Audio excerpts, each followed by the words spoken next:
Let's talk about the 2022 general elections. And I'm sure by this time we all know that the 2022 polls were never won on policies.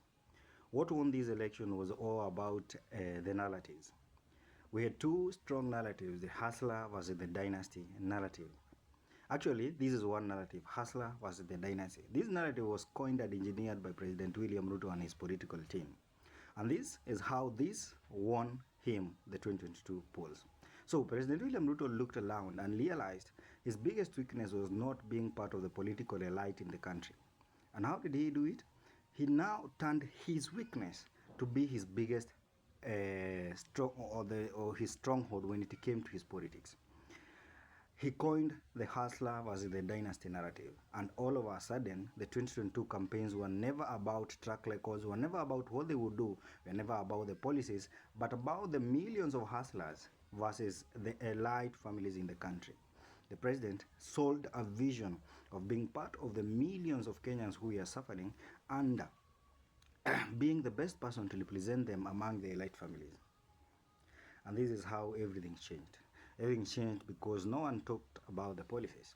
But the problem is, everyone who believed in the hustler versus dynasty narrative and elected him because he was a hustler really thought this was a campaign pledge.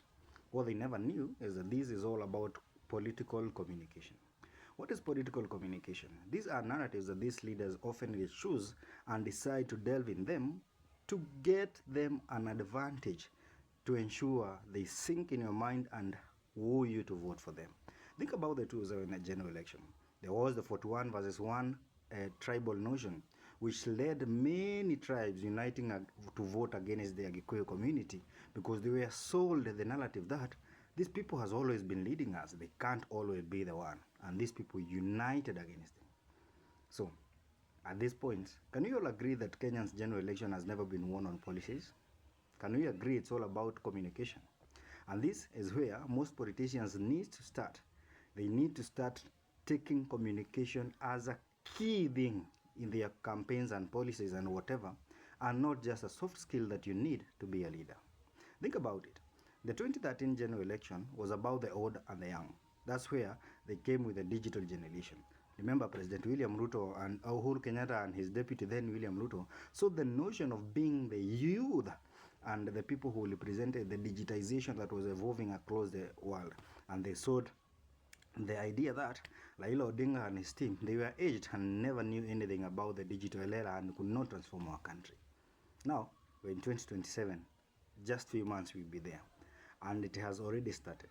These people are taking side. They are looking at what to coin best to sell to you. And that's why there is the narrative of tribal faction. You hear some people talk and they are not telling you what they have really done. They're just telling you we cannot associate with Ulem Kabila. And the other comes in and says they cannot associate with the function that William Ruto is. He has told and whatever. Think about it.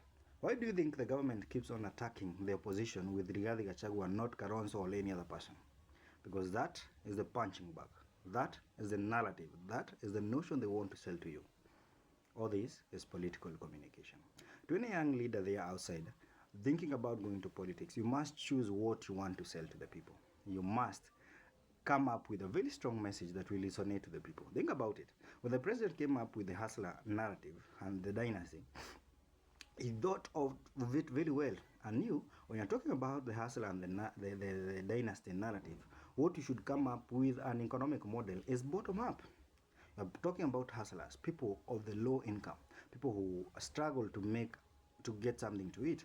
So we have to come up with a promise that tomorrow will be good. We will uplift them. But all these political messages of communication, they are not really political promises that these people even think of fulfilling. They are just words purely coined to entice you to vote for them.